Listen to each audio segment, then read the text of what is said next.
All right, the little red light is on over here. Which means everybody is Which means, listening.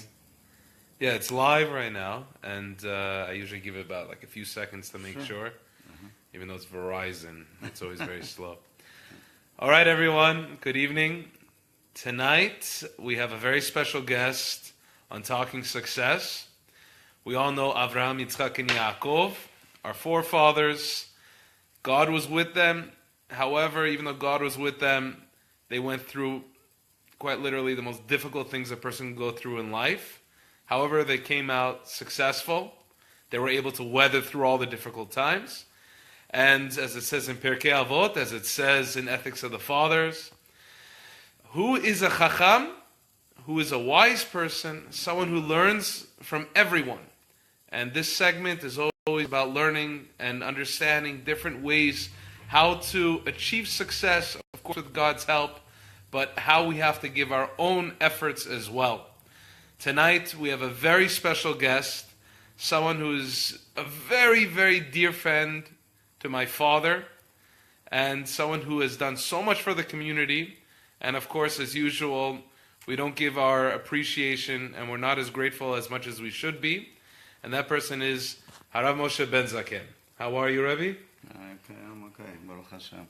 First of all, it's an honor to be with you and just to talk. I mean, I used to spend a lot of time with Grandpa, Zichrono Livracha. You are named after him. And he reminded me so much of my father. And he was like a father. He was like a father to me. And as a matter of fact, my son, Eli, who is now in Eretz Israel, he was the sandak. He was a sandak for your son. He was a sandak for my youngest son. Oh. So we are very close, and obviously I'm very, very close to Dad.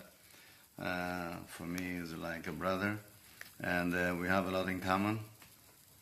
And thank you for interviewing me. Oh, of course, Kvod Harav. Tonight, as usual, I'm going to ask a few questions and get the rabbi's input. And we try to keep it between 10 and 15 minutes. But then again, we have two rabbis here, so we'll try to keep it still between 10 and 15 minutes. Tonight's first question is, we all strive for success in everything we do. We all have a mission. Doesn't make a difference what career we have. We all have a mission, and that mission is to do what we do with success. Rabbi, you became a rabbi, and the question that I have for you tonight is, what motivates you to be a successful rabbi? What motivates you? And I know it's a hard thing to say, successful rabbi, because it's not a business, but then again, to be someone who inspires so many. What motivates you to be the best rabbi you can be? How does that motivate you? And how did you even get into being a rabbi? Well, let me answer you the last one first. What took me to be a rabbi is the family. My father he was a rabbi, but he was a businessman too. He ran the community for most of his life, and he always learned. He was never without a book in his hands, and so you learn from that. Somehow, It's because you always saw your father continuously all the time, and my brothers, all of them. They, the greatest pride was to sit and learn, to sit and study, and to be a role model of what a Jew can do best. So, for my father, it was really his children. And the truth is that when it comes to success, you can only see success when you see your children doing the same. And I don't mean necessarily that they have to be rabbis like father. Usually the children of rabbis, they never end up being rabbis. But success in the sense that they're doing something, not only that they are decent individuals to begin with, and that they are Bnei Torah, that they are proud of their heritage, and that they continue to do so even after they are adults, And if they could teach, that's even great, but at least to become a role model of what a Jew should look like. That is the greatest success. And to me, my children are my success. To see them, that they are wonderful kids, that they are married well, that they are observant of Jewish law, and that they instill in their children now, you see a third generation, grandchildren going the very same way as well. Obviously with different, each one of them is very, very different. And though they may go into different careers, businesses, it doesn't matter. As long as they are proud of their heritage and they display that in public and they make a Kiddush Hashem, that is the greatest success. So, you could correct me if I'm wrong, you're basically saying a continuity in your values. Absolutely. That's correct. Okay. Values is the most important issue when it comes to Judaism, to discuss with the community. You know, values is what we live for. Right. Yesterday you heard, we all heard the speech of the President, the State of the Union, and the most emotional thing was what America is all about. It's about the values of America. He showed Right. people serving in the police, adopting kids, people who are serving in every different aspect of life, building a family. That is really what the core of America is, the pride of America. And the same thing with the rabbi. With the rabbi, when we were young, obviously we were very much into the youth. When I arrived in this country, in California. Well, where did you come from, Rebbe? That's the question. So I was born in Spain, but I went to England when I was 17, and then I had to learn English, and I went to yeshiva in Sunderland, yeshiva close to Gateshead, and then I went to London to Jews College with Nachum Rabinovich, who was the Rosh Yeshiva in Ma'ale Adumim. And I studied at the same time that Jonathan Sachs studied at the same time. Oh. He was a colleague, but at the same time a professor of philosophy. Oh. He turned around and he became a professor. He was an exception. He's a very unique individual. He really does make an impact and a Kiddush Hashem in the world as an observant, a traditional Jew. Right. So I came to Los Angeles the very first, I think, 3 days after I arrived. I had to take my daughter to the school. I didn't have a car, so I stood waiting for the bus on Olympic Boulevard. And there came a Volvo and stopped. He said, "Where are you going?" I said, "I'm going to the school." I said, "Okay. I'm going there as well." It's directly. So I went in. I saw an individual with a big kippah. I said, "What's your name?" I said, "Moshe Benzaqen." What's yours? So my name is Rabbi Shofet. I said, "Oh, you are the rabbi?" I said, "No, that's my father. He is a very famous one. I am only his servant." And that's when I met your dad. That was the very first time. As they say, it's love at first sight. That's correct. All right. So at that time, I started in Kahal Yosef, and all of a sudden I just met a few young people. Neil Sheff, everybody knows who he is. Yossi Abrahami, and they just began college. They were on that stage, and they were attached to the SEC. And we said, "Well, can we do a class in the synagogue?" I said, "Sure, let's start."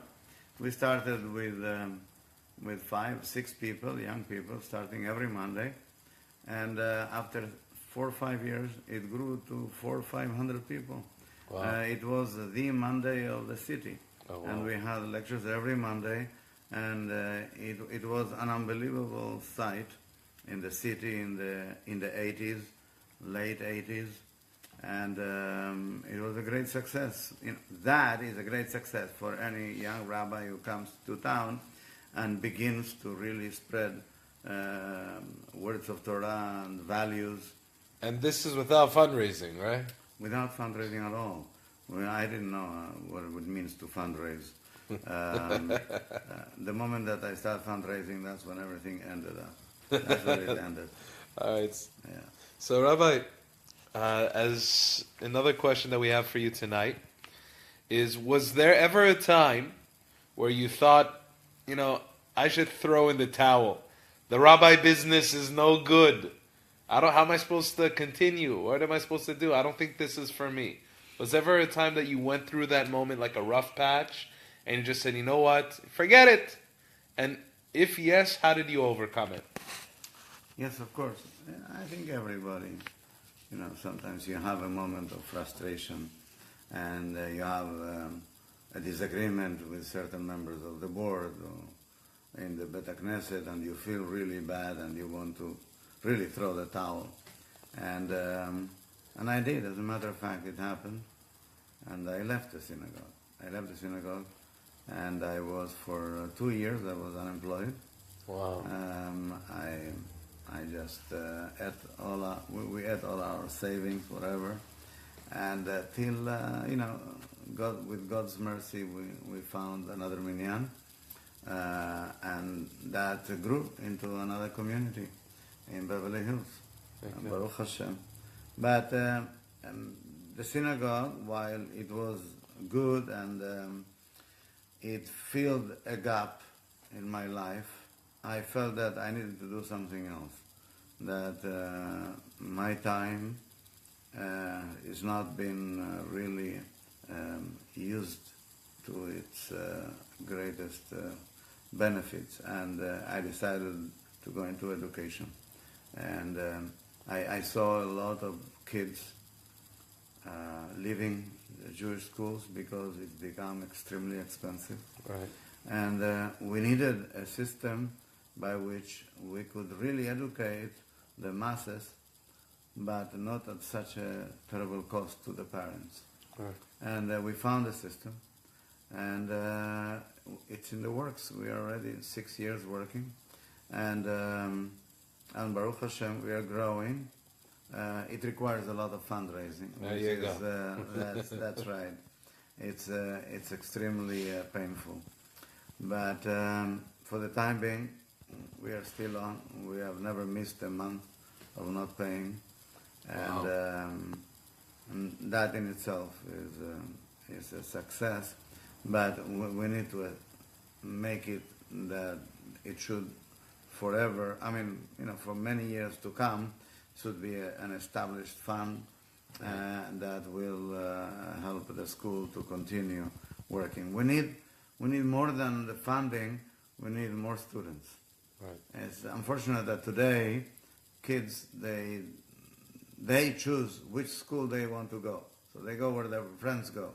Well, it could be Shalevet, Yula, all the other famous schools. Right. They don't want to. They don't know us. They haven't heard much about us. But our school is a great paradigm, an alternative to the education that today is really close to impossible to educate kids. Parents, education is between $30,000 to $40,000 a year, right. which is close to impossible. Really, it's becoming. So you made the affordable schooling for Jewish schools. That's correct. So we have utilized the government's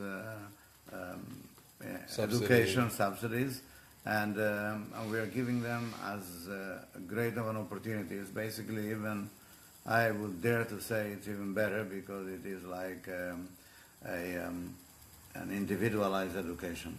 Wow. And that's, it's for anyone to try and come and see it. We are at a great place at the JCC. We have an entire floor and we have all the facilities, right. security and everything. So Bezrat Hashem, that's our motto now. And you never end, really. I don't know what So- it means to be successful. So this school that you have today, you would say it started from the fact that you pretty much left the synagogue, and then you realized that there's a bigger picture involved. Correct. So you would say that the way that how you overcame a moment of frustration is by realizing there's something bigger than you, and than just another minyan or So- another synagogue, another Correct. temple. So to say. the thing is, that in my community, Baruch Hashem, all the kids go to Jewish schools. Thank Right. God, I have a great community. It's a small community, but it's a great community. Right. They all go to Jewish schools, and because of that, I needed to create something else. So the idea is that I have the synagogue. We still have the synagogue. I mean, I still have and enjoy every Shabbat, and we have a unique community. But there is a lot of time left to do something else. Right. And I think that the older we grow, the greater the need to get more involved with the community and do more things, because you have left the youth years, and now you're mature, and you need to reach out to do more things, because time is leaving us, That's true. and we need to accomplish more, Right. and to be able to go to Olam Haba after 120, and say, I did my best. You do. So, as the last question of tonight is, it's an unbelievable journey that you went through, Rabbi, and I know there's so much more that, that could be said, but obviously we're very limited on time. Is what advice would you give to others to find their success? You've been a rabbi of a community, of a congregation that has had very successful individuals, and you've seen where their success has come from, what motivated them, what got to them. And of course, you've been there to give them the continuation of motivation and success, obviously with Hashem's help. So what advice would you give to those who are watching us tonight to basically say, this is something that you should try. This is a step you should take. Look, today, you come, and we are talking, and we have an audience. Today is nothing like 30 years ago. 30 years ago, we had to give a class. Everybody had to come to a place, and they had to listen to the individual and to get the knowledge that they wanted. Today, the word that I would say for success is paciencia. Patience, patience. The youth today, they want everything. They want instant quick, success. Very quick. Yeah. I mean, and we see it around us. We see it, Microsoft. We see all the high-tech companies, the startups, and instantaneously you become multi-millionaires, and everybody wants that kind of success. And while, there is a mazal for everybody, but as long as you do the right thing, you do it with patience, that things will come. Ultimately, Be'ezrat Hashem, things will come and will do what you want to do. That ultimately will be your success. We all have dreams. We have dreams of success. Success today is being translated as a lot of money. And that is, we have to learn to appreciate that success is more than that. Success is really having a family, having good children, a good marriage, which is the most important thing of your life. When you have a partner that you can share your life with, that is a great success. When you have a good marriage, that's a great success. Everything else comes with success, because once you have a partner that you can share your life with and you're happy with, everything else comes smoothly. Even in spite that we may be limited with finances, whatever, that is not what makes us uniquely happy. Happiness is when two individuals come together and they love each other and they care for each other and they are able to bring up a beautiful children, and that's a great virtue. So the recipe for success, as an advice, you would say is Shalom Bayit. Absolutely. Shalom Bayit. Absolutely. Shalom Bayit. Whatever starts in the home, yeah, it slowly permeates throughout the rest of your life. I always tell people that the statement of the Torah, "Ve'ahavta l'reacha kamocha," you shall love your fellow Jew as yourself. It's a reference to your spouse. Right. Yeah, I can't love my neighbor, though he's a Jew, and I say good morning to him and all that. To love him like myself, that's a bit tough. That I shouldn't harm him, and I shouldn't, be resentful of him. That I can understand. We can do that. But to love him, I think it has to do with your spouse.